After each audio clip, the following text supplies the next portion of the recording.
every chapter, every verse, every line, all the blessings of His love divine, every promise in the book is mine.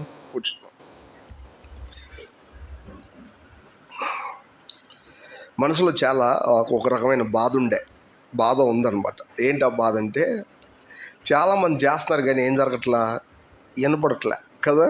ఏమవుతుంది? వినపడట్లా. అప్పుడు ఏం జరిగిద్ది? వినపడకపోతే అంతా వినపడితేనే మన mind అటు ఇటు పోతూ ఉంటుంది కదా. ఇష్టం వచ్చి బయట తిరుగుతూనే ఉంటుంది. ఇక వినపడకపోతే ఏం చేస్తారు? కొత్త ఫైల్స్ ఓపెన్ చేస్తారు. లోపల మందిరంలోనే కొత్త ఫైల్స్ ఓపెన్ చేసి తిరిగేస్తూ ఉంటారు. ఎవరు ఆమెను చెప్తున్నారో తెలీదు, ఎవరు లోపల బిజీగానే ఉంటారు. కామ్గా ఏమి ఉండరు. ఎలా ఉంటారు? లోపల బిజీగానే ఉంటారు. అందుకని నేను ప్రార్థన చేస్తే నాకు సొల్యూషన్ వచ్చింది యాక్చువల్గా. అదేంటంటే, నెక్స్ట్ వీక్ 2 ఫోన్స్ తీసుకొస్తాం. మైక్రోఫోన్స్ 2 తీసుకొస్తాం. ఏం చేస్తామంటే, మైక్లు అనమాట. ఒకటి సిస్టర్స్కి, ఒకటి బ్రదర్స్కి ఇస్తాం. ఎవరైతే చేస్తారో వాళ్ళు ఏం చేయాలా? దాంట్లో చేయాలా. ఎవరైతే చేస్తున్నారో ఏం చేయాలా? దాంట్లో చేయాలా. చేయకపోతే మీకు ఒక ప్రత్యాయం ఉంది. నేను ఆడ వచ్చి కూర్చుంటా, వచ్చి గట్టి కొట్టాలి నన్ను. ఎందుకో తెలిసే, మిమ్మల్ని బాధపడుతుంది నేనే కదా. ఎవరు బాధపడుతున్నారు? నేనే. మీ బాధ ఎంత అనేది నాకు అర్థం కావట్లేదు మరి. అందుకని ఏం చేయాలా? నాకు అర్థమైనట్టు చెప్పాలా. ఏం చేయాలా? గట్టి కొట్టాలి నన్ను. కొడితే, సరే అమ్మా, నేను ఎప్పుడు నిన్ను అడగనిక అని చెప్పాను. నేను అప్పుడే, నేను ఎప్పుడు అడగనమ్మా, నీ ఇష్టం వచ్చి చేసుకో తల్లి అంటే నేనేమన్నాను. ఎవరికైనా ప్రతికూలకు కోపం అంత అనుకోండి, వాళ్ళు కూడా వచ్చి కొట్టచ్చు. నాకేం ద్వేషం లేదు కదా వాళ్ళ మీద. అందుకని మేమేమన్నాం, వాళ్ళని కూడా ఏమన్నాం, కొట్టచ్చు, ఇబ్బంది ఏం లేదు. నేనేమంటున్నానంటే, మనం అందరితో కలిసిపోయి ఉండడానికి వీలుగా మనల్ని మనం మోడిఫై చేసుకోవాలి. ఇక్కడికి ఎందుకు వస్తాం? మనం స్కూల్కి వచ్చారు, సంవత్సరం పొడుగుతా, పరీక్షల్లో మార్కులు మాత్రం ఏమి రాలి. అప్పుడు ఏమంటారు? కరెక్ట్గా వచ్చారండి మీ అబ్బాయి, పాస్ చేస్తాం అంటారా? ఏమంటారు? మార్కులు కనీసం 10 రావాలి కదండి, 1 కూడా రాలేదండి. ఏంటి దాని అర్థం? వస్తున్నాడు, వెళ్తున్నాడు అంతే, అంతకుమించి ఏం లేదండి. సో దాని అర్థం ఏంటంటే, ఇక్కడ అందరూ అట్లా ఉన్నారని నేను అంటానికి ధైర్యం చేయట్లేదు. కానీ నిజానికి మనం నేర్చుకోవాల్సినంత ఎక్కువ నేర్చుకోవడానికి కారణం ఏంటంటే, మనల్ని మనం ఓపెన్ చేసుకోవట్లే యాక్చువల్గా. అది మన ప్రాబ్లం, దేవుడి ప్రాబ్లం కాదు, అది మన ప్రాబ్లం. సో అందుకని మనం ఏం చేయాలా? మైక్ పెట్టినా కానీ అక్కడ కూడా మళ్ళీ మెల్లగా చేయకూడదు, గుర్తుపెట్టుకోండి. అప్పుడు కూడా ఏం చేస్తారు? దీని సౌండ్ ఎంత పెడతాం? అసలు ముందు గట్టిగా చేయకపోతే దీని సౌండ్ ఎంత పెడతాం చెప్పండి, నన్ను అడగండి. కాబట్టి దయచేసి మమ్మల్ని అర్థం చేసుకోవాలా. ఏం చేయాలా? మీరు కూడా మమ్మల్ని అర్థం చేసుకొని, మీరు అందుకని ఇక మీరు అర్థం చేసుకోవాలి. ఇక మీ వల్ల కాదంటే అక్కడ కూర్చుంటా వచ్చి నేను, అప్పుడే మీ ఇష్టం వచ్చింది చేయొచ్చు. వాస్తవం గమనించండి. సో మా బాధలు తీర్చండి, మా కష్టాలు తీర్చండి. ఎప్పటి నుంచో మా లోపల ఎంతో బాధ ఉంది, ఈ బాధ, రైట్? సో కాబట్టి గట్టిగా చేయడం, మన సన్నిధిలో, దేవుడి సన్నిధిలో ఆనందించడం మనకు అత్యవసరం విషయం, రైట్? సరే, ఒక పోర్షన్ చదువుదాం. అదే పోర్షను దయచేసి మళ్ళీ ఆ వాక్యాన్ని చదువుదాం. 1 తిమోతి 3వ అధ్యాయం. 1 తిమోతి 3వ అధ్యాయం. సో మనం 15వ వచనం నుంచి చదువుతాం. దయచేసి 14, 15 ఉన్నాయి. ఆ 2 వచనాలు చదువుతాం. 16 మన తర్వాత చదవచ్చు. 14, 15 వచనాలు చదువుతాం. 3వ అధ్యాయం 14, 15 అందరం కలిసి చదువుతాం. శీఘ్రంగా నీ వద్దకు వచ్చి నేను నిరీక్షించున్నాను.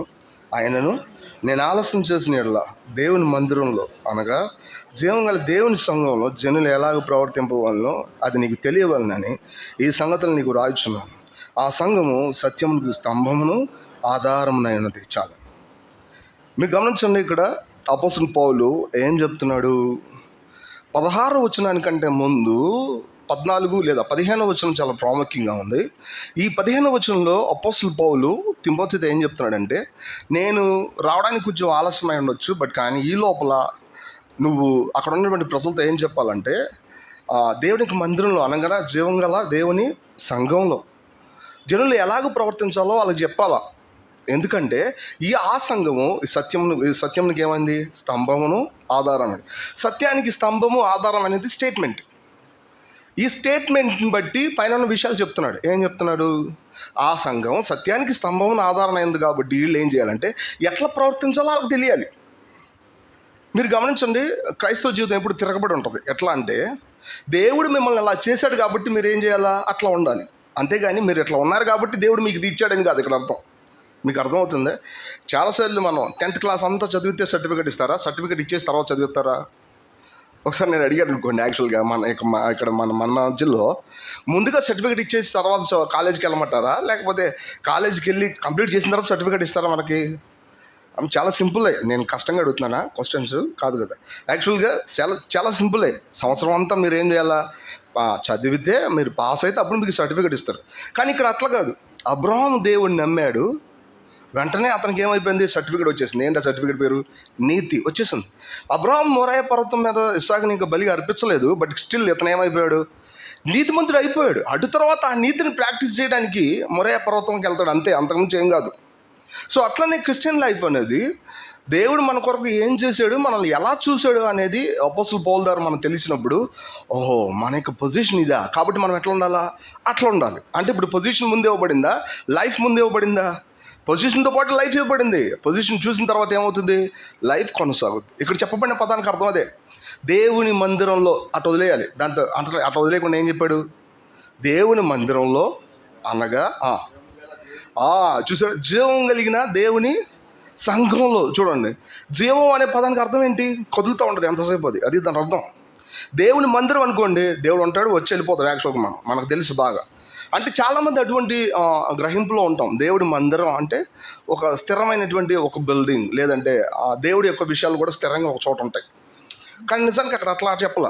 దేవుడి మందిరంలో ఆయన చెప్పినప్పుడు దాని అర్థం అదే. కానీ చాలామంది అట్లా అనుకుంటారేమో. యాక్చువల్గా దేవుని మందిరంలో అనగా జీవం కలిగిన దేవుని సంఘంలో. అంటే సంఘం మందిరం రెండు ఒకటే. మందిరం అనేది బయటికి కనబడే అవుట్ సైడ్ స్ట్రక్చరు, సంఘం అంటే లోపల ఉన్న బిలీవర్స్కి సంబంధించిన విషయం. ఈ బిలీవర్స్ ఎట్లుంటారు? లైఫ్తో నిండిపోయి ఉంటారు. యాక్చువల్గా వీళ్ళు ఏం చేస్తారు? ఒకచోట ఉండరు. మీరు చూడండి, చిన్న పిల్లల్ని వాళ్ళ తల్లులు పనులు చేసుకునేటప్పుడు తాళ్ళతో కట్టేయడం నేను చూశాను. వాస్తవానికి చిన్న పిల్లలే, వాళ్ళు ఏం చేస్తారు తెలుసా? తాళ్ళతో కట్టేసి ఒక చోట వీళ్ళు పనులు చేసుకుంటారు. ఆ పిల్లోడు అటు ఇటు తిరిగి కోపం వచ్చి ఏడుస్తాడు. ఎందుకని? నన్ను అటు ఇటు తిరగనివ్వట్లేదు, కట్టేసి ఉన్నాను నేను. యాక్చువల్గా ఎందుకని? వాళ్ళ లోపల ఒక లైఫ్ ఉంటుంది. ఈ లైఫ్ ఏం చేస్తుంది తెలుసా? ఏది పడితే తెచ్చేస్తుంది. ఆడపిల్లలు అనుకోండి, వాళ్ళ అమ్మ దగ్గరికి వెళ్ళి ఆ గరిటలు తిప్పుతూ ఉంటారు చిన్నపిల్లలు. అదే పెద్దోడు అనుకోండి, మగపిల్లడు అనుకోండి, స్కూడేర్లు ఇట్లాంటి ఎట్ట పట్టుకుని తిప్పుతూ ఉంటాడు వాళ్ళ. మీరు చూడండి, ఇట్లాంటివన్నీ చేస్తారు. ఎందుకని? వాళ్ళ లోపల ఎటువంటి లైఫ్ తిరుగుతుంటుంది?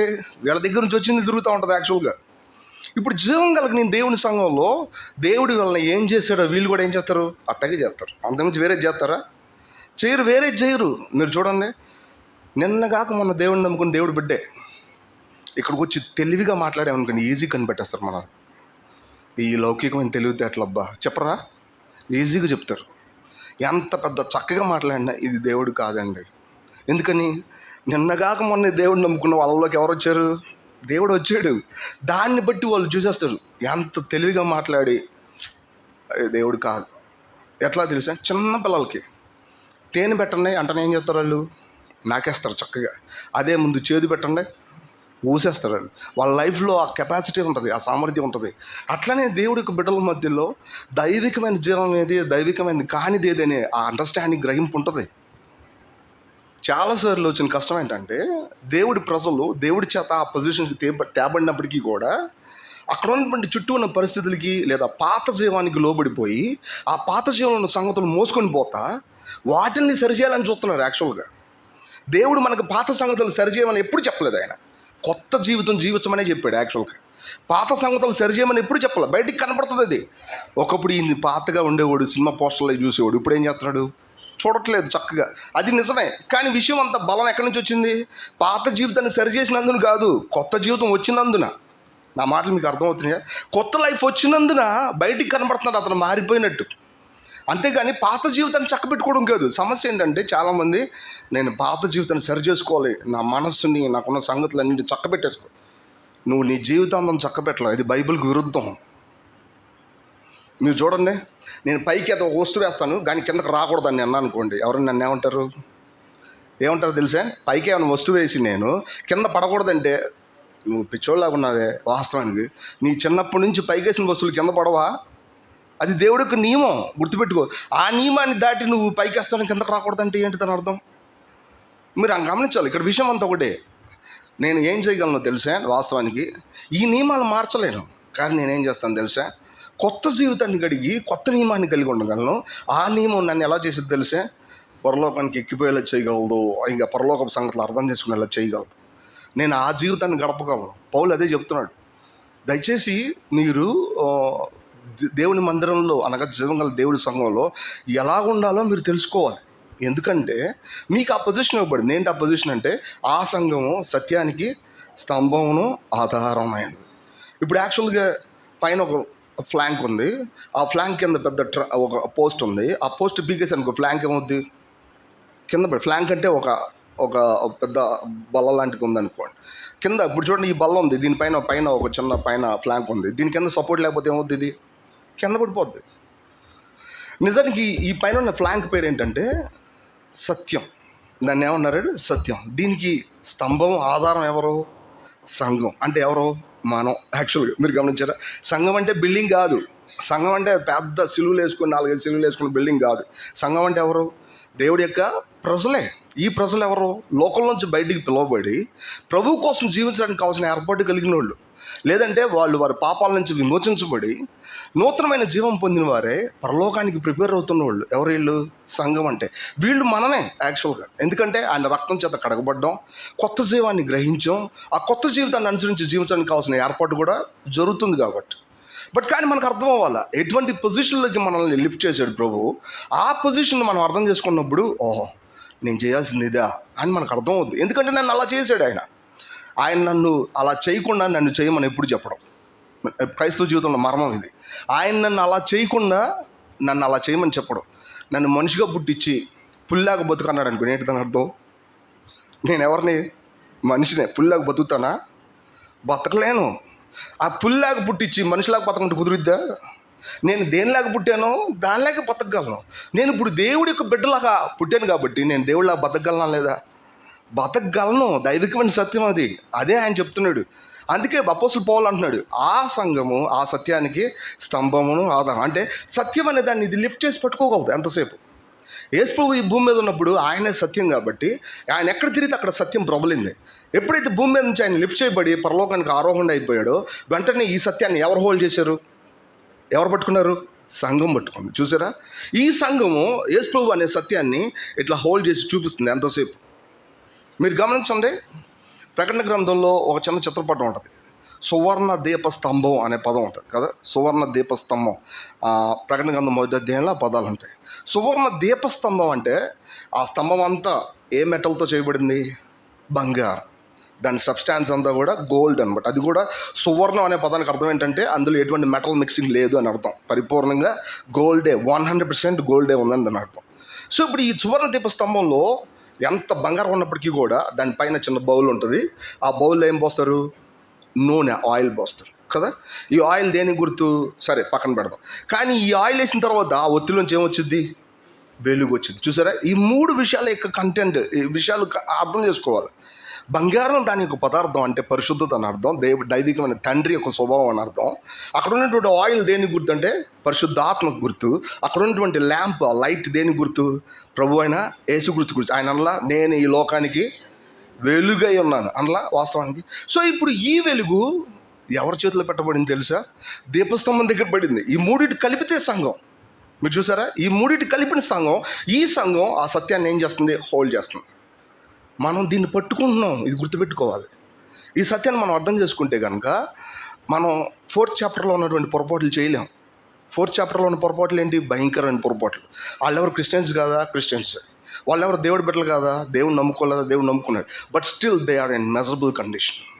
ఏంటి ఆ పొరపాట్లు, ఒకసారి చదువు చూడండి. 4th చాప్టర్ 1st వర్స్ నుంచి మళ్ళీ ఒకసారి చదువుతాం. అయితే కడవరి దినాల్లో కొందరు అబద్ధికుల వేషధారణ వలన, మీరు గమనించండి, ఏంటయ్యి, మోసపురచు ఆత్మలేంది, పరిశుద్ధ ఆత్మ. ఇది ఆత్మ కాదా, దేవుడు పరిశుద్ధాత్మగా. బట్ కానీ ఇక్కడ కూడా కొన్ని ఆత్మలు ఉన్నాయి, వీటిని ఆత్మలు కాదని చెప్పకూడదు. బట్ ఇది పరిశుద్ధాత్మ కాదు. ఇది ఏ ఆత్మ, వేరే ఆత్మలు. ఈ ఆత్మలు ఏ వేషం వేసుకొని వస్తాయి, అయ్యి పరిశుద్ధాత్మకి వేషం వేసుకొని వస్తాయి. అవి వచ్చి ఏం చెప్తాయి తెలుసా, నీ భక్తిని కొంచెం ఇంక్రీజ్ చెయ్యి, ఇంకొంచెం గట్టిగా ఉండు, సత్యం నుంచి బయటకు వచ్చేసి నీకు తెలిసిన భక్తి చేయి అని చెప్పి మనల్ని ఏం చేస్తాయి తెలుసా, ఆయన పైకి లేకపోతే అప్పుడు మనకు కొత్త తలంపులు వస్తాయి. నేను మోర్ సాక్రిఫైస్ చేస్తా. అదేంటంటే ఈ బట్టలను తీసేసి గోను పట్ట కట్టుకుంటా. ఇది రైటేనా? ఎందుకంటే బైబిల్ రాసుందిగా, గోను పట్టు కట్టుకొని ఉపవాసం ప్రార్థన చేసినప్పుడు దేవుడి చేత ఏమవుతాడు, అంగీకరించబడతాడు. న్యూ టెస్ట్మెంట్లో మరి గోను పట్ల ఎవరు కట్టుకోవాలి, అదేంటి మరి నాకు అర్థం కాదు. ఓల్డ్ టెస్ట్మెంట్లో దేవుడి వాక్యం కాదా, ఓల్డ్ టెస్ట్మెంట్లో దేవుడి వాక్యం కాదండి అలా. ఓల్డ్ టెస్ట్మెంట్లో చెప్పిన దేవుడికి వాక్యమే. బట్ ఫిగరేటివ్గా అక్కడ చెప్పబడిన పదాన్ని న్యూ టెస్ట్మెంట్లో స్పిరిచువల్గా మార్చకపోతే మోసపరుచు ఆత్మ ఏంది నేను లక్ష్యం ఉంచినట్టే దాని అర్థం. మీకు అర్థమవుతుంది కదా. ఓల్డ్ టెస్ట్మెంట్లో సత్యాన్ని లిటరల్గా మనం తీసేసుకొని దాన్ని మనం ఇప్పుడే కనుక చేసామంటే దాని అర్థం ఏంటో తెలుసా? మనల్ని ఎవరు మోసం చేస్తున్నారు తెలుసా? మోసపరుచు ఆత్మ మోసం చేస్తుంది. ఈరోజు గోను పట్ట కట్టుకోవద్దు. గోను పట్ట బదులు మీ హృదయమైనటువంటి ఆ గోను పట్టను నిజంగా చింపుకోండి. దాన్ని మీ వస్త్రాలు మీరు పరవద్దు. యేసు ప్రభువుని యాక్చువల్గా ఆయన యెరూషలేము వెళ్ళేటప్పుడు ఆయన యొక్క గాడిద మీద వస్త్రాలు కొన్ని మట్టలు పరిచారు. ఈరోజు మనం ఏం పరవసరంలా ఒక మట్టలు వేసుకుని తిరగవసరం లేదు. యాక్చువల్గా ఏం చేయాలా? మట్టలకు బదులు లేదా వస్త్రాలకు బదులు మన హృదయాలను ఏం చేయాలా? చింపుకుందాం, దాన్ని పరుద్దాం. యాక్చువల్గా ఇది స్పిరిచువల్ ఎక్స్ప్లెనేషన్. దీన్ని నేను మర్చిపోయి ఆ మట్టలో లేదా ఆ వస్త్రాలు పెట్టుకుని తిరిగాను అనుకోండి, దాని అర్థం ఏంటో తెలుసా? వెంటనే నాలో ఎవడు పని చేస్తున్నాడు?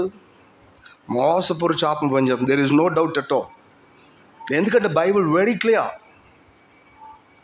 పరలోకంలో నుంచి పరసంబంధమైనటువంటి ప్రతి దర్శనం కంప్లీట్గా జ్యోతిర్మయుడైన తండ్రి దగ్గర నుంచి మనకు వచ్చింది. ఆ మాట చూడండి ఒకసారి దయచేసి. యాకోబు రాసిన పత్రిక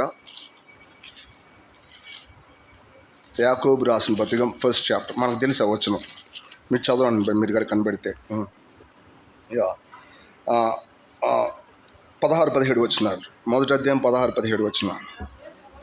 నా ప్రియ సహోదరులారా, మోసపోకుడి. శ్రేష్టమైన ప్రతి ఈవియు సంపూర్ణమైన ప్రతి వరమును పరిసంబంధమైంది జ్యోతిర్మయుడగు తండ్రి వద్ద నుండి వచ్చును. ఆయన అందు ఏ చంచలత్వమైన మీరు గమనించారా? గమనం వల్ల కలుగుతాయి అంటే ఉంది లేదన్నట్టు. మాకు తెలుసు, అప్పుడు తెలిసింది కానీ అప్పుడు ఉంది కానీ ఇప్పుడు కనపట్లేదన్నా అని చెప్పడం కానీ, లేదంటే ఇట్లా అనుకోవచ్చు, మనం ఊహించవచ్చు ఇది ఒకటే. ఇట్లాంటి కథలేం అక్కడ కుదరవు. మీరు గమనించండి. ఎట్లా ఉంటుందో తెలుసా? తండ్రి వద్ద నుంచి వచ్చేది ఎట్లా ఉంటుందో తెలుసా? కంప్లీట్గా వచ్చింది. ఎంత కంప్లీట్ అంటే మన లైఫ్లో దానికి వేరేది చేర్చలేము, అందులోంచి ఏది తీసేయలేము, అంత కంప్లీట్గా వచ్చింది. Such a wonderful God we have. అటువంటి దర్శనాన్ని దేవుడు మనకి ఇస్తాడు. సోదరులు మోసపోకండి. వాడు కొంచెం తెలుసు, ఆ కొంచెంలో మిగతాదంతా ఊహిస్తాడు. అతనికి కేవలం తెలుసు, దాని పక్కన అక్షరాలన్నీ కూడా కలిపేస్తాడు. ఎట్టబడితే అట కలిపారంటే పొరపాటు. అది పొరపాటు. ఎంతో పెద్ద భక్తి చూపించాలని చెప్పి మనుషులందరి ముందు నేను కొంచెం భక్తిపరుండి అని చూపించుకోవడం కోసం అప్పుడు నేను ఏం చేశానంటే, ఒక మంచి కార్పెంటర్ని పిలిపించి తుమ్మకరతో పెద్ద సెలువు చేపించి ఈ రోడ్డు అంతా మోసుకొని తిరిగారు అనుకోండి. ఏం చేయాలా? పక్కన కొంతమంది పెట్టుకున్న కొరడాలతో కొట్టమని కొడుతున్నారు అనుకోండి. నేనేం చేస్తాను తెలిసి ఎంతో ధ్యానంగా ముళ్ళ క్రియేట్ పెట్టుకొని తిరుగుతున్నాను అనుకోండి. Is it Bible? అది బైబులా వాస్తవానికి? సరే, దీన్ని పక్కన పెట్టి కాళ్ళు గడగమన్నారని చెప్పి వరుసగా మిమ్మల్ని అందరిని నుంచోబెట్టి నేను ప్రతి బకెట్ తీసుకొచ్చి కాళ్ళు గడిగి తుడుస్తాను అనుకోండి. చెప్పబడలేదు జాన్ గాస్పెల్ 13 చాప్టర్లో చెప్పబడింది. నేను బోధకుండా ఇట్లా చేస్తున్నానంటే మీరు మరీ ఎక్కువగా ఏం చేయాలి? ఇట్లా చేయాలన్నారు అనుకో, అప్పుడు నేను ఆ మాట తీసుకొని కరెక్ట్గా ఇట్లా చేశాను అనుకోండి, అది నిజంగా రైట్ స్పిరిటేనా? మనకి స్పిరిచువల్ ఇంటర్ప్రిటేషన్ తెలియకపోతే నా అంత గుడ్డోడు ఎవరు లేడు. ఇక ఎవరిని మోసం చేస్తున్నారు ఇప్పుడు వాళ్ళు? ఎవరి చేత మోసపోతున్నారు వాళ్ళు? దైవికమైన విషయాల్ని లిటరల్గా చూసిన తర్వాత ఇది కరెక్టే అని చెప్పి ఎవరో కన్ఫర్మ్ చేసేస్తున్నారు. ఈ కన్ఫర్మ్ అయిన విషయాలను ఏం చేస్తున్నారు? వాళ్ళు ఒప్పుకుంటున్నారు. ఎవరు చేస్తున్నారు తెలుసా? మోసపరుచు ఆత్మ. ఒక మాటలో అంటే పరిశుద్ధాత్మ కాకుండా వేరే ఆత్మ కూడా మనకు జ్ఞానం ఇచ్చిద్దా? ఎగ్జాక్ట్లీ. పరిశుద్ధాత్మ కాకుండా వేరే ఆత్మ కూడా మనకు జ్ఞానాన్ని ఇచ్చింది. అంతా తెలుసు అని గ్రహింపించింది. తెలియకుండా ఇదంతా మాకు తెలుసు, ఏం పెద్ద మాకు తెలియదా అని చెప్పేది వచ్చింది కూడా వాస్తవానికి. ఎంతకంటే పెద్ద భక్తి చేసాం మేము. 40 సంవత్సరాలు ఉపవాసం ఉన్నాం, 40 రోజులు ఉపవాసం ఉన్నాం తెలుసా? 40 రోజులు ఉపవాసం ఉన్నదని నేను అంటున్నానా? కాదే. కానీ ఉపవాసం ఉన్నదని బయటికి చెప్పుకోమని ఎప్పుడు చెప్పలేదే. మనం ఎందుకు దాన్ని మీరుతున్నాం? యాక్చువల్గా ఉపవాసం ప్రభు చేత అంగీకరించబడాల్సింది కానీ మనుషుల చేత అప్రూవల్ చేయబడాల్సింది కాదు కదా. మనుషుల చేత అప్రూవల్ చేయబడి వాళ్ళకి ఒక పథకం ఇవ్వమని కాదు. 40 రోజులు ఉపవాసం ఉన్నాను బోర్డు తగిలించుకొని తిరిగి అనుకోండి, నేను ఏమైనా ఉపయోగం ఉందా? ఎవరు చూసినా ముందు నా క్వాలిఫికేషన్ చూడండి బ్రదర్ అని నేను చూపించాను గట్టాగా. ఏంటి దాని అర్థం? Is it right explanation? ఖచ్చితంగా కాదు. మనం దీన్ని మర్చిపోయి యాక్చువల్గా ఎట్లా ఉన్నామండి చాలాసార్లు. మనం కాదు, ఫ్రమ్ ద 1st century నుంచి ఈ కష్టాలు ఉన్నాయి. ఫ్రమ్ ద 1st century నుంచి వాళ్ళు అందుకనే మోసపరుచు ఆత్మల యందు దయ్యాల బోధ యందు లక్ష్యం ఉంచారంట. వీళ్ళు ఎట్లా చేశారు దయ్యాల బోధ అంటే? దేవుళ్ళు లాంటి బోధే దయ్యం బోధ. బట్ మనకు అర్థం కాదు. సాతాను తానే వెలుగుదూత వేషం వేసుకొని ఏం చేస్తున్నాడు మనల్ని? వెలుగుదూత అని ఎందుకు రాశారు తెలిసే? వాడు కూడా చీకటిలోంచి బయటకు వచ్చినట్టే కనపడతాడు. వాడు కూడా మనకి కొత్త అండర్స్టాండింగ్ ఇచ్చినట్టే కనపడతాడు. వాడు కూడా మనం బైబిల్ చదివేటప్పుడు అర్థమయ్యేటట్టు చేయగలడు వాస్తవానికి. కానీ అది దేనికి సూట్ అవుతుందో తెలుసా? రియాలిటీకి పనికిరాదు, నిజానికి పనికిరాదు, పరిశుద్ధాత్మకు సంబంధించిన విషయాలతో ఏమాత్రం సూట్ కాదు అది. మనకి ఇది అర్థం అవ్వాలా. ఎంత బాగా అర్థం అవ్వాలంటే, మనం నిజంగా ఊడిపోతున్నామంటే, నేను దేని ఎందుకు లక్ష్యం ఉంచుతున్నా మనకు అర్థం అవ్వాలా. మీకు తెలుసో లేదో, ఈ దినాల్లో బోధలు ఎలా ఉన్నాయంటే వాస్తవానికి మానవులు, విశ్వాసులు, నీకు దేవుడు అర్థం కాడు కాబట్టి చెప్పింది చెప్పినట్టు మొండిగా చేసుకుంటా పో, అప్పుడు దేవుడు ఒకవేళ నేను కనికరిస్తాడని చూద్దాం. ఇది బోధలు. దేవుడు ఎన్నడూ అలా చేయలేదు. అక్కడ రాయబడలేదా, తన కుమారుణ్ణి ఇచ్చిన ఆయన మనకి సమస్తం మనకు ఎందుకు ఇవ్వడం? ప్రతిదీ నువ్వు ఎరగలవు, ప్రతిదీ నువ్వు అర్థం చేసుకోగలవు, ప్రతిదీ నువ్వు అనుభవించగలవు, ప్రతిదాన్ని నిర్ధారించగలవు, ప్రతిదాన్ని నువ్వు టేస్ట్ చూసి ఇది దేవుడు అని చెప్పి గుర్తుపట్టగలవు. దాన్ని వదిలేసి మొండి వైఖరితో ముందుకు పోవడం అనేది ఖచ్చితంగా బైబిల్ చెప్పేది మాట కానే కదా. అంటే విశ్వాసం అంటే ఏంటి? దేవుడి కోసం నమ్మకంగా బతకడం కాదా? నిజమే. కానీ దేవుడి కోసం నమ్మకంగా బతుకు, సొంత విధానానికి నమ్మకంగా ఉండటానికి కావాల్సిన ఏర్పాటు చేసుకోవద్దు. ఆ మాట చూడండి దయచేసి. ద 4th chapter ఫస్ట్ నుంచి ఒకసారి మళ్ళీ చదువుతాం.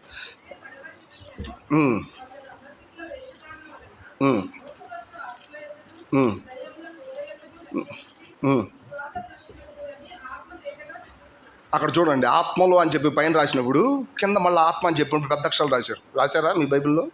కింద రాయలేదా? బట్ నా బైబిల్లో ఉంది. బట్ కానీ అది ఇంగ్లీష్ బైబిల్లో చాలా క్లియర్గా ఉంటుంది. ఎందుకంటే ఇక్కడ ఆత్మ అన్నప్పుడు ఇది పరిశుద్ధ ఆత్మ అని అర్థం. పైన దయ్యాల ఆత్మలు అని చెప్పినప్పుడు అవి సామాన్యమైనటువంటి లౌకికమైన ఆత్మలు అని అర్థం. మనం అక్కడ మిక్స్ కాకూడదని చెప్పి పరిశుద్ధ ఆత్మ గురించి అక్కడ రైటర్స్ లేదంటే స్కాలర్స్ అలా రాస్తారు. రైట్. ఆ ఆత్మ తేటగా చెప్తున్నాడు. ఆ అబద్ధికులు, మీరు గమనించండి, వాత వేయబడిన మనస్సాక్షి అంటారు.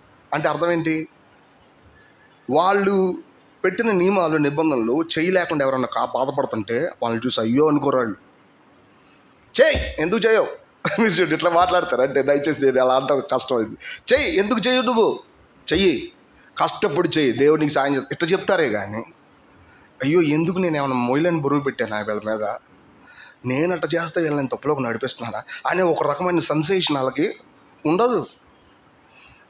వాళ్ళు పాడైపోయి భ్రష్టులైపోయి వాళ్ళ వెనకాల ఉన్న దేవుడి ప్రజల్ని మిక్కిలి బాధ పెడతారు. ఎంత దారుణం కదా, ఎంత దారుణం. మోషే చిన్న పొరపాటు చేస్తే నా ప్రజలను అంటాక నువ్వు ఎవరవయ్యా అన్నట్టు మాట్లాడే దేవుడు వీళ్ళని వదిలేస్తాడు. దేవుడు తన ప్రజలను అట్ట చేస్తే మొండిగా, మూర్ఖంగా. ఒక ఆయన చెప్పారు, ఈ మధ్యకాలంలో ఒక చర్చికి వెళ్ళాలంటే ఎంత జుట్టు ఉండకూడదు, చిన్న జుట్టు మొత్తం క్రాప్ చేసేసుకోవాలా, లేకపోతే లోపల కూడా రాడియారు. మీరు గమనించండి, ఎంత జుట్టు ఉండకూడదు. ఏం చేయాలి తెలుసా? చిన్న చిన్న జుట్టు ఉండాలి వాస్తవాన్ని. అది మిలిటరీ కట్టింగ్ అంట. ఆ కట్టింగ్ ఉంటేనే లోపల రాణిస్తారు. అది కూడా వైట్ అండ్ వైట్ డ్రెస్ వేసుకుంటే లోపల రాణిస్తారు. లేకపోతే మరి వీళ్ళు ఎటువంటి ఎటువంటి లేఖనాన్ని చూశారో, ఎటువంటి పరిశుద్ధాత్మ యొక్క సెన్సేషన్ కలిగి ఉన్నారో మనకు అర్థం కావట్లేదు వాస్తవానికి.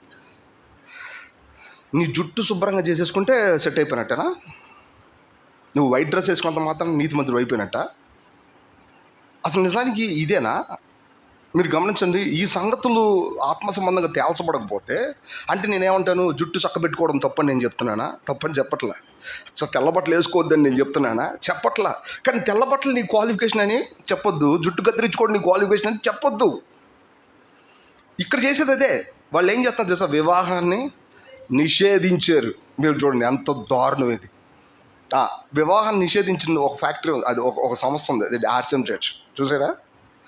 దాని తరగతి పిల్లలు కూడా కొన్ని ఉన్నాయి, కొన్ని పిల్లలు. కాబట్టి అది ఆర్సీని చెప్పి అని పేరు పెట్టదు, వేరే వేరే పేర్లు పెట్టుకుంటారు వాళ్ళు. వీళ్ళు దాని పిల్లలే వాస్తవానికి. ఎంత దారుణం ఇది. బైబిల్లో చెప్తుంది. అపోస్తలుడు పౌలు ఈ లెటర్ రాశాడు. అపోస్తలుడు పౌలుకి మ్యారేజ్ అవ్వలేదు ఆయనకి. బట్ ఆయన ఇట్లా రాశాడా? నా కాలేజ్ కాబట్టి ఎవరికి ఇట్లా రాశాడా? ఆయన రాయగలడా? ఆయన లోపల ఇటువంటి స్వభావం ఉంటుందా? మీరు గమనించండి, విషయం అంతా ఒకటే. మోసపరుచు ఆత్మ, బలహీనమైన మనస్సాక్షి తెలియకుండా ఏం చేస్తుంది తెలిసే? వీటిని రుద్దేసిద్ది మన మీద. మనం అట్లా ఉండకూడదు. రైట్. ఇది వేగంగా, మన యొక్క సబ్జెక్ట్ ఇది కాదు అసలు. రైట్. వేగంగా వెళ్ళిపోదు.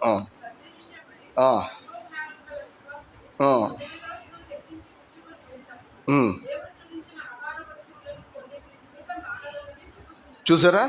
వీళ్ళు ఏం చెప్తున్నారు? అపోస్తలుడు పౌలు ఏం చెప్తున్నాడంటే సత్యం విషయమే అనుభవజ్ఞానం విశ్వాసులు. అంటే ఏంటి? సత్యం అనే పదం ఇట్స్ మోర్ ఇంపార్టెంట్.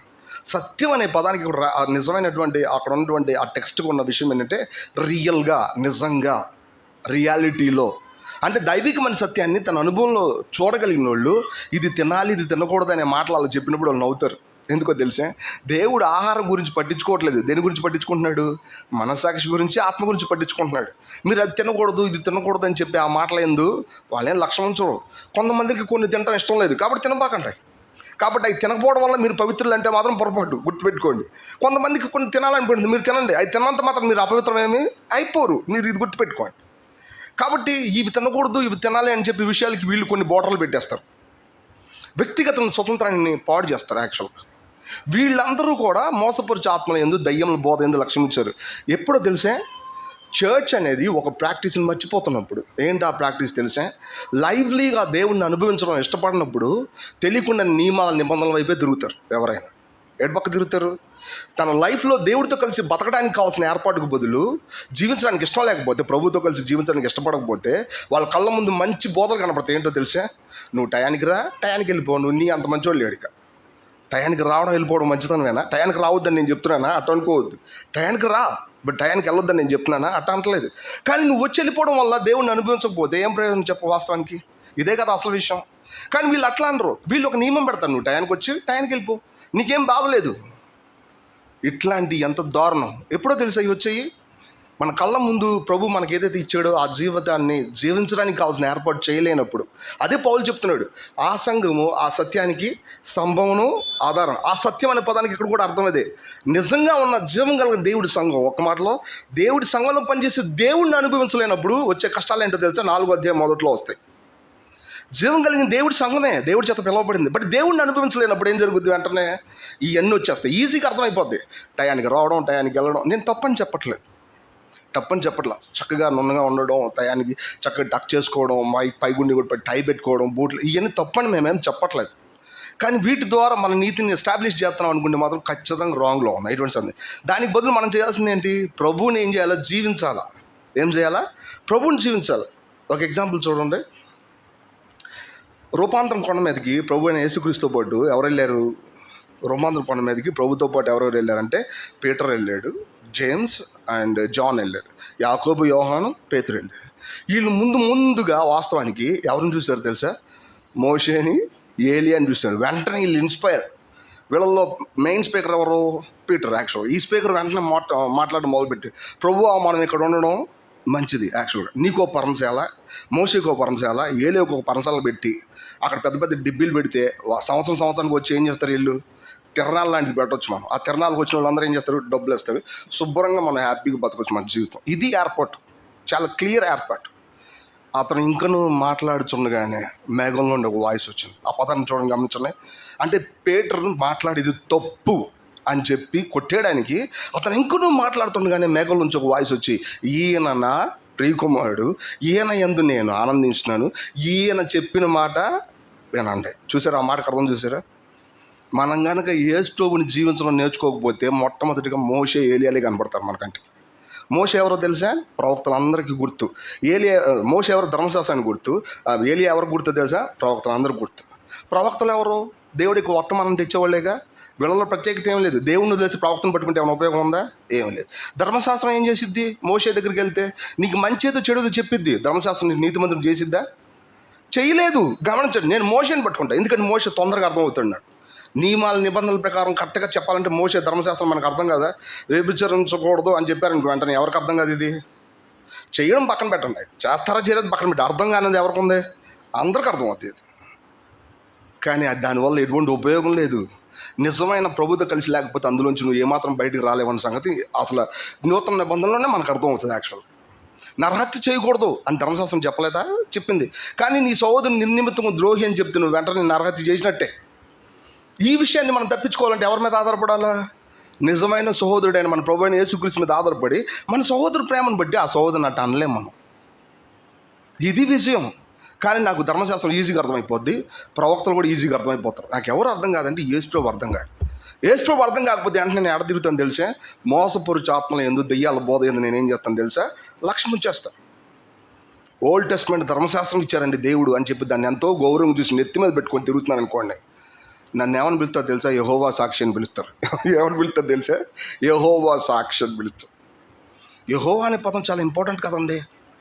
నువ్వు దయ్యాల బోధలో ఉన్నావు యాక్చువల్గా. అదేంటి, తండ్రి పేరుని మీరు తిరస్కరిస్తున్నారా? లేదు, తండ్రే కుమారుణ్ణి ప్రమోట్ చేశాడు. యాక్చువల్గా కుమారుని అంగీకరించేవాడే తండ్రిని అంగీకరిస్తున్నాడు. అక్కడ చెప్పలేదా, అద్వితీయ సత్యుదేవుడు నిన్నును నువ్వు పంపిన యేసుక్రీస్తుని ఎరగటయే.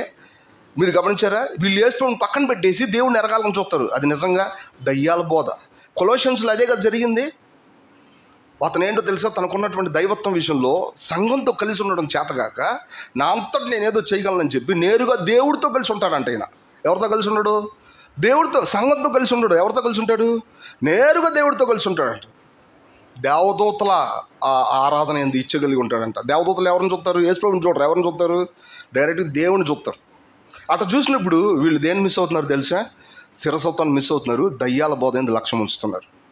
మీకు గుర్తుపెట్టుకోవాలా, స్పిరిచువల్ లైఫ్లో దేవుడితో కలిసి బతకడం అనే విషయాన్ని నిర్లక్ష్యం చేసి ఎవడు తప్పుడు బోధల నుంచి తప్పించుకోగలరు చెప్పండి? There was only one way to live Holi life. పరిశుద్ధాత్మ ప్రకారం పరిశుద్ధ జీవించడానికి ఒక్కదారే ఉంది. 100 దారులు లేవు అక్కడ. ఒక్కదారే. నీ లోపల నివసించిన పరిశుద్ధాత్మ ప్రకారం నడవడానికి నీ స్వయాన్ని చంపడం అంతే. అంతకుమించి వేరే దారి లేనే లేదు. నీ సొంత ఇష్టానికి చంపడం, అంతకుమించి వేరే దారి లేదు. నీకు అది అర్థం అవ్వాలి. తెలియకుండా నీ లోపల నుంచి పరిశుద్ధాత్మ బయటకు వచ్చి ఇది నేను అని చెప్పి చూపిస్తాడు. జీవించుచున్న యేసుక్రీస్తు మనం తృప్తిగా ఉండగలం. లేకపోతే ఏమవుతుందో తెలుసా, తెలియకుండానే మనం ఏ విషయంలో దేవుడితో కలిసి ఉన్నామో ఆ విషయంలో శత్రువు మోసం చేస్తాడు మనల్ని. ఎట్టగా తెలుసా, చక్కగా నీకు అంత విశ్వాసం లేదులే, నువ్వు ఈ విశ్వాసంతో సరిపెట్టేసుకో, కాబట్టి ఇక్కడ నువ్వు ఎట్ట చేసేసాయి, అందరూ అట్ట చేశారు కాబట్టి నువ్వు ఎట్ట చేసేసాయి అని చెప్పేసి వాడు మనకు షార్ట్ కట్ నేర్పుతాడు. అప్పుడు మనం ఏం చేస్తాం తెలుసా, తృప్తిగా ఉంటాం. ఎట్లాగో తెలుసా, ఓకే కొంత చేసాం, ఇంక మన వల్ల కాదు, వదిలేసాం. ఇట్లా చేసేది నువ్వు కాదు, నీలో ఉన్న దేవుడు. ఆయన నిన్ను ఎంతవరకు చేయమన్నాడు అంతవరకు చేయడానికి కావాల్సిన సామర్థ్యం ఎవరిస్తారు? ఆయనే ఇస్తాడు. నీకు అది అర్థం అవ్వాలా. అది అర్థమైతే ఆ సంఘం ఆ సత్యాన్ని మోసుకెళ్ళడానికి ఇబ్బంది పడదు. లేకపోతే ఏమవుద్దో తెలిసే, దానికి బొద్దులు వేరేదని పెట్టిద్ది. ఒక చోట సువార్త చేస్తే నేను రాయలసీమ వెళ్ళినప్పుడు ఒక రోజులో దాదాపు 23 గ్రామాలు కవర్ చేసేసాం. 23 గ్రామాలు. ఎట్లాగో తెలిసే, ఇలా వెళ్ళిపోయి ఇలా వచ్చేస్తాం అంతే. మీరు కావచ్చు, ఒక స్టాండ్ అయ్యావు, అక్కడికి వెళ్ళి నిలబడి వాక్యం చెప్పావు, కనీసం ఒక 10 నిమిషాలు కూడా గడపవు అక్కడ. మధ్యాహ్నం లోపల అయిపోయింది. నేను లోపల కూర్చొని పాట పాడతాను అనమాట. వాస్తవానికి ఇలా వెళ్ళి ఇలా వచ్చేసాం. వాస్తవానికి అది జీప్ అనమాట. వచ్చిన తర్వాత ఎన్ని గ్రామాలు కంప్లీట్ చేసాం? 23 అన్నా. 23 గ్రామాలు కంప్లీట్ చేశారు అబ్బాయిలు సువార్త. ఇంత షార్ట్ టైంలో ఇంత బాగా ఆక్యుపై చేసిన ఎవరు లేరు. నన్ను అడిగారు, ఆ మాత్రం దానికి చేయడం దేనికి అర్థం? యాక్చువల్గా ఆ మాత్రం దానికి చేయడం దేనికి? నిలబడి నుంచొని ప్రార్థన చేసి వాక్యం చెప్పి ఎక్స్పెక్ట్ చేసి ఎదురు చూసి ఎవరుంటారా అని చెప్పి చేయకపోతే మనం ఆ మాత్రం దానికి చేయడం దేనికి? వాస్తవానికి చెప్పుకోవడానికా? ఇలా చెప్పుకోవడానికి చేసి ఫోటోలు దిగిన వాళ్ళు ఎంతమంది లేరు వాస్తవానికి? నన్ను అడగనే ఉండే. ఫోటోలకు మాత్రం పరిమిత బిలీవర్స్ ఎంతమంది ఉన్నారు తెలుసా? ఫోటోలకు మాత్రం పరిమితమైన సేవకులు కూడా ఎంతమంది ఉన్నారు తెలుసా? ఫోటోలకు మాత్రం పరిమితమైన సంఘాలు కూడా ఎన్నో తెలుసా? వాస్తవానికి వీళ్ళందరూ ఎక్కడున్నారు తెలుసా? నేను చెప్పనివ్వండి, దయచేసి అలాంటి వాళ్ళకి దూరంగా ఉండడం మనకు మంచిది. మనలో ఉన్న లైఫ్ని వాళ్ళు తీసేసి మరణాన్ని ఇంపార్ట్ చేస్తారు. మనకున్న కొద్దిగా ఉన్నటువంటి ఇంట్రెస్ట్ని కూడా తీసేసి మనల్ని చచ్చిపోయేలా చేస్తారు. వాస్తవానికి వాళ్ళ వెనకాల తిరిగేలా చేస్తారు. వాళ్ళు భయపెడతారు, బెదిరిస్తారు. నీకు ఇవ్వబడింది స్వతంత్రం, నువ్వు స్వతంత్రంగా ప్రభుని వెంబడించవచ్చు. ఆయన నీ జీవితం నుంచి స్వతంత్రంగా బయటకు వస్తాడు. స్వతంత్రమైనటువంటి ఆ రియాలిటీలో నువ్వు స్వతంత్రంగా బతుకుతావు. ఇది సత్యమా కాదని నువ్వు అంచనా వేస్తావు. అది సత్యమైతే తీసుకుంటావు, ఉద్దేశపూర్వకంగా దాన్ని ఎందుకు విశ్వాసం ఉంచుతావు. ఆ విశ్వాసం వల్ల కలిగే జీవాన్ని నువ్వు అనుభవిస్తావు. ఇది క్రైస్తవ జీవితం. చూడండి, ఆ 2 లైన్లు చూసి నేను కంప్లీట్ చేస్తాను. దయచేసి గమనించండి. 16 చదువుదాం. ఇప్పుడు 16 చదువుదాం. నిరాక్షేపంగా గమనించండి. పైన ఉన్నటువంటి ఆ సత్యాన్ని హోల్డ్ చేసేది ఎవరో? సంఘమే. సంఘం అంటే దేవుడి బిడ్డలే. ఇప్పుడు నిజానికి వాళ్ళ కోసమే ఈ మాటలు చెప్పండి. ఎవరి కోసం చెప్పండి?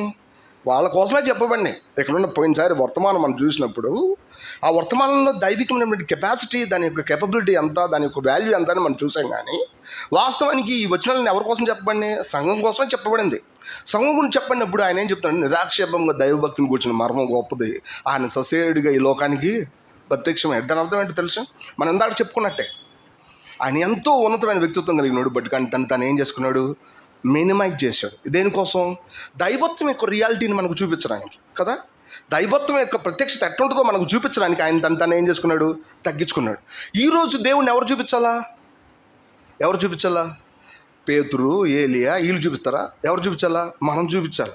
ఆయన సశరీరుడిగా ప్రత్యక్షమైందంటే మనం కూడా ప్రజలకు ఎట్లా చూపించాలి? ఆయన్ని అట్టనే చూపించాలా. ఆయన్ని మనం హోల్డ్ చేసినప్పుడు మనం కూడా ఏం చేసుకుంటాం తెలుసా? పరిస్థితికి తగ్గట్టుగా మనం ఏం చేస్తాం? తగ్గించేసుకుంటాం. ఎంత మంచి వర్తమానం కదా, వాస్తవాన్ని గమనించండి. తగ్గించేసుకుంటాం. ఆ ప్రజలు దేవుడి చేత అంగీకరించబడాలి, కానీ దానికోసం మనకున్న అంతస్తు ఏం అవసరంలా మనకి. వాళ్ళు దేవుడిని నమ్ముకుంటే అదే చాలు. దానికోసం ఆయన ఎట తగ్గించుకున్నాడు, మనం కూడా ఏం చేస్తాం? అట్లనే తగ్గించుకుంటాం, ఎంతో సామాన్యంగా. సో మన లైఫ్లో తగ్గించుకోవడం చేత కాకపోతే మనకి ఏం అర్థం కాలేదు తెలిసే? సామాన్యంగా దేవుడి యొక్క రియాలిటీ అంటే ఏంటి మనకు అర్థం కాదు. నేను ఇంకే చాలా పాయింట్లు అక్కడ చెప్పాలనుకున్నాను, కానీ టైం లేదని నాకు అర్థమవుతుంది వాస్తవానికి. మీరు గమనించండి, ఇది ఒక పాయింట్ మనం అర్థం చేసుకొని ముగించాం. చూడండి, చాలాసార్లు దైవికమైన జీవం ఎందుకు బయటకు రాదో తెలుసా? మనలోంచి బయటికి చాలాసార్లు ఎందుకు చిన్న చిన్న పాపాలుగా మనం పడిపోతుంటాం తెలుసా? చాలాసార్లు ఎందుకు దేవుడి ముందు అంత ధైర్యం కలిగి ఉండలేము తెలుసా? విషయం అంతా ఒకటే, బయటికి మనం తగ్గించుకున్నట్టు కనపడవచ్చు, కానీ లోపల మాత్రం తగ్గించుకోవట్లేదు. This is the problem. అసలు విషయం ఇది. నేను లోపల తగ్గించుకోకూడదు నాకు నేర్చుకుంటే, నిజంగా దేవుడి ముందు తగ్గించుకోవడం నేర్చుకుంటే ఆయన వైపు తిరిగి చూడకుండా నేను ఏ పని చేయను. కానీ బయటికి నేను తగ్గించుకోవడం వల్ల ఏం జరుగుతుందో తెలిసే? లోపల ఉన్న వ్యక్తిత్వం పెరిగి పెద్దదైపోతుంది. ఎలాగా? నా అంతటా నేనే తగ్గించుకొని ప్రయత్నం చేస్తున్నాను. యాక్చువల్గా అట్లా చేసేటప్పుడు పని చేస్తుంది ఎవరు? నేను పని చేస్తుంటే నా బలం పెద్దదవుదా? ఈ రైట్ హ్యాండ్ ఏదో బరువును మోసేట్లు లేపుతుంది అనుకోండి, వెంటనే దీని మజిల్ పెద్దదవుద్దా లేదా? అవుతుందా లేదా? దాని అర్థం ఏంటో తెలిసే? పని చేస్తుంది ఏ హ్యాండ్? రైట్ హ్యాండే కదా. రైట్ హ్యాండ్ పని చేస్తున్నప్పుడు దీని మజిల్ పెరుగుద్దా లేదా? పెరుగుద్ది. అలాగే నీ అంతటా నువ్వే తగ్గించుకోవడం అనే పంటిపికి ఉపయోగించావంటే తెలియకుండానే ఏ వ్యక్తిత్వం బలపడుతుందో తెలుసా? నీ వ్యక్తిత్వమే బలపడుతుంది. నీ వ్యక్తిత్వం బలపడిందంటే దైవికమైన జీవానికి అది అడ్డంగా నిలబడిద్ది. అడ్డంగా ఎంత బాగా తెలిసే? పెద్ద ఆనకట్టేసినట్టే. ఎంతో బరువైన వెహికల్, కానీ టైర్ కింద ఏం పెట్టారు? ఒక ఓటు పెట్టారు. ఓటు అనే చిన్న చెక్కముక్క పెట్టారు. అది తిరిగిద్దా? ఇంతే విషయం. దైవికమైన బలం ఎంతో పెద్దది. బట్ స్టిల్ నా స్వయం అనే దాన్ని అట్లా చూస్తున్నాను అనుకోండి నేను, అది వాస్తవానికి అది బయటికి పొంగి పొరలతో. ట్యాంకులు చాలా నీళ్ళు ఉన్నాయి, ట్యాప్లో నుంచి బయటకు రావట్లేదు. ఎందుకని? ఏదో చిన్న కప్పపిల్ల అడ్డం పడింది. యాక్చువల్గా అది కరెక్ట్గా ట్యూబ్కి సరిపడా ఉండిపోయింది. దాన్ని ఐడెంటిఫై చేయడానికి పెద్ద పెద్ద ఇంజనీర్లు వచ్చారు. వాస్తవానికి గమనించండి, అక్కడ ఏం జరుగుతుందో తెలియడానికి ఏదో తెలియక ఆ పైప్ లైన్ అంతా పగలగొట్టాలి, అది ఇది అని చూసారు. తీరా చూస్తే ఒక కప్పపిల్ల అడ్డం పడింది. అది అసలు కదలట్లా, ఇరుక్కుపోయింది. మన లైఫ్లో కూడా అంతే. దైవికమైన జీవం ఎంతో పెద్దది, అది ఏదైనా చేయగలదు. బట్ కానీ మన స్వయం అనేది, మనం దేవుడికి లోపడటం అనే దాని విషయాన్ని మనం కనుక నిర్లక్ష్యం చేసామంటే అది మనలో నుంచి బయటికి రాదు. గమనించండి, చాలాసార్లు మన ఓటములు మన లైఫ్లో అంత బాగా లేవని చెప్పి చూపిస్తున్నాయి. మన సొంతానికి బతకడం మనం అర్థం చేసుకున్నాం కదా, దానికోసం మనం చేసే ప్రతి ప్రయత్నం తెలియకుండానే మనలో ఉన్న స్వయాన్ని పెద్దది చేస్తాం. నా మాటలు మీకు అర్థమవుతూనే లేదు, నాకు తెలియదు. నేను గనక ఏదైనా మొదలుపెట్టి నేనే గనక దాన్ని చేస్తున్నాను అంటే బలం అంతా దేని నుంచి వచ్చింది? నా దగ్గర నుంచే వచ్చింది. నా దగ్గర నుంచి వచ్చిన బలం నాకే ఉంటే దేవుడి బలం వచ్చింది అక్కడ? రాదు. ఈ బాటిల్లో వాటర్ అంతా కూడా కింద పడేస్తే నేను కొత్త వాటర్ దీంట్లోకి రావు. ఇది నా వ్యక్తిత్వం. నా సొంతానికి నీళ్లు పెట్టేసుకోండి, నేను కొత్త నీళ్ళు నాకు కావాలని చూస్తే కుదిరిద్దా? దాంట్లో పోయడం కుదిరిద్దా? కుదరదు. మన లైఫ్లో ఇది అర్థం చేసుకోవాలి. దైవికమైన సత్యాన్ని అనుభవించడానికి, అనేకులకి మనం ఆయన చూపించడానికి మనం ఏం చేయాలి తెలుసా? మనం తగ్గించుకోవడం నేర్చుకోగలగాలి. ఎట్లా? నిజంగా స్పిరిచువల్గా ఉండడం అంటే ఏంటి అనేది అర్థం అవ్వాలి. ఎవడు నిజంగా విరిగిన మనసు కలిగి ఉంటాడు అనేది మనకు అర్థమవుతుంది అక్కడ. అది ఊరకనే రాదు. మనం 100 సార్లు ప్రార్థన చేసినంత మాత్రం కూడా రాదు. అది నిజంగా వెరగొట్టుబడినాడు ఒకడు ఉంటాడు. అతను సరిగ్గా ఒక మాట మాట్లాడితే మనకు అర్థమైపోతుంది. ఎందుకంటే అతను ఎన్నో అవమానాలు కూడా వెళ్ళాడు, దేవుడి చేత ఎంతో భయంకరంగా ఓడించబడ్డాడు. అతను తన వ్యక్తిత్వంతో ఇప్పుడు ఏం నిర్ణయం చేయలేడు. మాటికి ఎటు పక్క తిరుగుతాడు అతను? దేవుడు వైపు తిరుగుతాడు. దేవుడు వైపు చూడకపోతే అతనికి జీవితం లేదని తెలుసు అతనికి. అందుకని మాటికి దేవుడు వైపు తిరుగుతాడు. చాలా సింపుల్గా చిన్నపిల్లలాగా. అతడు విరగొట్టబడినాడు.